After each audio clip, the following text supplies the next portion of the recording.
I may be an MLS journalist, but today we're discussing something that requires absolutely zero ball knowledge, grading every single kit from the 2023 MLS kit drop, and I thought it only appropriate I wear my favorite ever kit for the video, this beautiful Manchester City 1997 through 99 shirt. And in my opinion, Adidas absolutely smashed the MLS kits this year, so let's get straight into it, starting of course with Atlanta United, who returned to their classic 5 stripes with this year's home kit. They're calling it the 17s kit. Of course, every team getting a name for their kit. This one honoring their fans and of course the founding of Atlanta United in 2017. I love the little addition of the United with the 17 in the middle. It's nothing creative or too out there from Atlanta United, but it's a return to what Atlanta United is all about with their 5 stripes. It's clean, it's classy, and it absolutely deserves an A grade. Next up are Austin FC, who are calling their new home kit the Los Volces kit. And while I like that teams are trying to do new things, it looks like the designers of this kit had a bunch of different ideas and just couldn't decide on one, so they threw them all onto one kit.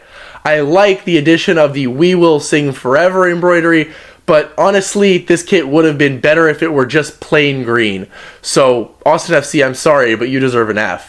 Whew, we're really starting on two ends of the spectrum here, aren't we? Next up, of course, is Charlotte FC with the Crown Jewel kit, and this has to be one of the most apt names for a kit because this is a crown jewel of a kit from Charlotte FC. It is pure class from the gorgeous popping purple color to the crown, not only embroidered on the back collar, but faded throughout the back of the shirt.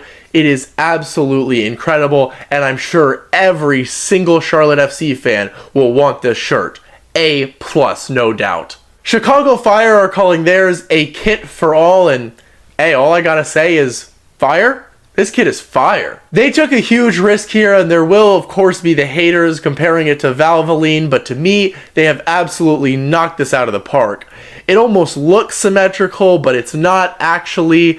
I'll call it a confetti design because I think whoever made it deserves a celebration, and I really love the fact that it doesn't have any shirt sponsor. I think that adds to it, and the only detractor I think is that Adidas logo right in the center of the top, but there's no doubt about it, it still deserves an A for me. FC Cincinnati dropped the River kit, and while I do like the little emblem of the Roebling Bridge, I just don't know what exactly FC Cincinnati were thinking here. It reminds me personally of the Bengals in Cincinnati, looking like a Bengal kind of slashed across it. Other people might think it looks like camouflage or contaminated. Regardless, I think that if FC Cincinnati went all in on this design and covered the entire front of their kit with it, rather than do this little sash across the center, it would look better. So for me, there's nothing else I can give them besides a D+. Colorado Rapids dropped the New Day kit, which will be their away kit for the next 2 years, and of course reminds you of those Colorado Rapids, which was clearly the intention with the embroidery as well. It is the first ever kit to be co-designed by a local artist in Pat Milbury, who was inspired by the sunsets and sunrises of Colorado. This is not only sleek and sharp to me, but is also very modern and not something you would have seen a few years ago. So for a team that has absolutely the most bland home kits in the entire league, I am very, very impressed. Colorado, you get an A+. Hey, if you're enjoying the video, please hit that subscribe button for more content from an actual MLS journalist. Thanks so much, and back to the video. Next up are Columbus Crew with the Velocity kit, and this is really a sleek metal twist on a classic black jersey, and I think they've done incredibly well. To me, it looks like a car with nails in their tires ran over a classic black kit, and I mean that in the best way possible. So for me, Columbus Crew absolutely get an A. Up next are DC United, and when you think Washington, D.C., you think politics and cherry blossoms. So they, of course, dropped the Cherry Blossom kit. To me, it is absolutely gorgeous, not only with the embroidery, but the cherry blossoms across the front of the kit. It's something that fans have been asking for years now, and the club finally delivered, and they've knocked it out of the park. Players alike will love wearing these kits on the pitch, and hopefully they can win this season because a kit like this does not deserve last place. A+ for DC United. FC Dallas released their Burn Baby Burn kit, and for those of you who don't know, FC Dallas' original name was the Dallas Burn from 1995 to 2004, and this is one where I love the idea behind it, but not so much the execution. Imagine if it was just a single fire burning from the bottom of the kit. That would deserve an A. This deserves a B. Houston Dynamo came out with the El Sol kit, and it's hot in Texas, the sun, I get that. What I don't get is why the shirt looks like solar panels.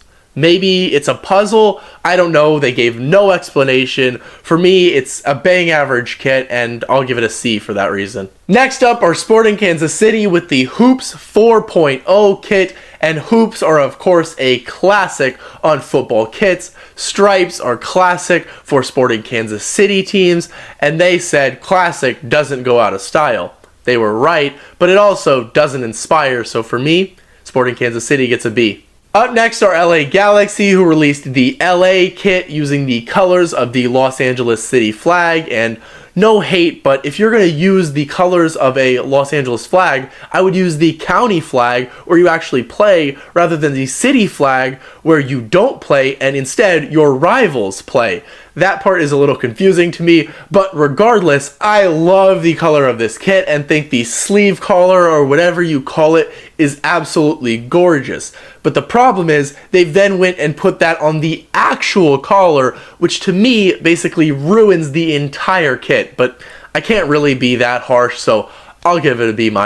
On to the defending champions. LAFC released their smoke screen kit, which will be their away kit for the next couple years, and this of course pays homage to the infamous smoke celebrations that you see in the North End from the LAFC fans. But there's actually more to this, because when LAFC fans go south to Carson, California to face their rivals LA Galaxy, they love to wear camouflage, and this is absolutely fitting into that narrative, so expect LAFC fans to be wearing this kit in droves the next time they head to Carson. For me, this kit is different, it's creative, it has a great backstory, and of course, it is the first LAFC kit with a star on it. So there's nothing else to give but an A+. Inter Miami released their La Noche away kit, which is basically black but has stripes across it and would look to be a tiger design. Inter Miami have a huge advantage when it comes to me because I absolutely love pink kits, but this is really just not it. I do like the pink accents though, so I'll give them a C+. Minnesota United tried something with their Northern Lights kit, and I think they did pretty well. The gradient is unique, it's modern, it's different. I don't really understand why it stops midway and half the kit is white. I think it would be better if they expanded that gradient a little bit, but they tried something new. I think it looks pretty good, and they absolutely deserve an A- for that. CF Montreal are the only team not to name their kit, just calling it the Secondaire kit, which of course just translates to secondary kit or away kit. They also gave absolutely no explanation for the design, but honestly, those things don't matter because they absolutely smashed this kit. It is so beautiful. Personally, the design reminds me of water flowing down glaciers, which is just a beautiful picture to present. But let me know what you think it looks like in the comments, because I think it could be interpreted in a lot of different ways. There's only one interpretation for their grade though. A+ for Montreal. Next up are Nashville SC, who dedicated their kit to Johnny Cash, calling it the Man in Black kit, even dedicating a soundtrack to the kit, the only MLS team to do that. They are, of course, the Music City and the capital of country music, so not only does it connect to the city, but it is a fantastic kit. I love the metal feel, and it is a perfect example of how you can make an empty kit look stylish. A+ for Nashville. New England Revolution came out with their new away Defiance kit, and is it better than last year's away kit? Yes. Does that mean that it's a good kit? Absolutely not. It's obviously paying homage to their old flag logo, which I think is really cool, but the twisting sash just doesn't do it for me. I like the addition of the heritage tree on the back, which was of course a nod to the New England flag and their inaugural season of 1996. I'm sure with 10 men wearing it out on the pitch, it will look better, but alone it doesn't look very good and would never be something I would consider wearing, so I have to give it a C-. Next up are New York City FC with their Interborough kit, and they basically just took the New York City FC logo, blew it up, gave it scales like a lizard, and that is their new home kit.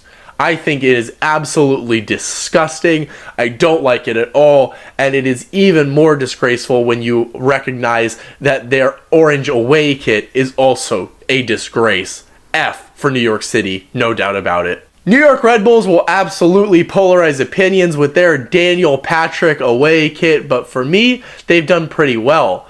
The yellow of the New York Red Bulls often goes unnoticed, so they decided to try something new with this away kit rather than going with their normal plain white away kit, and I like it. I'm less sure about how it will look on the pitch with 10 guys wearing it, but if I were a New York Red Bull fan, I'd be happy to wear this around town, so B+ for me. Orlando City SC dropped the wall kit, and upon first glance, this isn't a very attractive kit, but kits are for the fans, and this kit perfectly represents Orlando City's fans. For those who aren't aware, Orlando City call their safe standing supporters section the wall, hence the name of the kit, and also the brick design of the kit. For those reasons, rather than the look itself, Orlando City SC get an A for me. Reigning Eastern Conference champions Philadelphia Union dropped their 4 Philly kit, and I know everyone will draw their comparisons with The Simpsons, but for me, this is a beautiful twist on camouflage,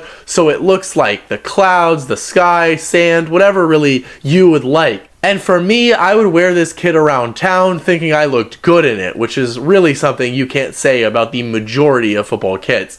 So for me, absolutely no question, an A+ for Philadelphia Union. Portland Timbers dropped their Portland Plaid kit, and this is the perfect example of how to turn a classic plain home kit into something unique that fans will be dying to wear. It is of course just plaid, but something that I would love to wear myself, and really is an example to all home kits out there, so A+ for Portland Timbers. Next up are Real Salt Lake with their Beehive kit, and they are the Beehive State because they supposedly work together, which might be the corniest thing I've ever heard, but they still made a pretty nice kit. I'll be honest, at first I thought that it was just a plain gold kit that they had copied from Barcelona, but upon closer inspection, you can see that the beehives are actually within the kit, faded into the background, which is really nice.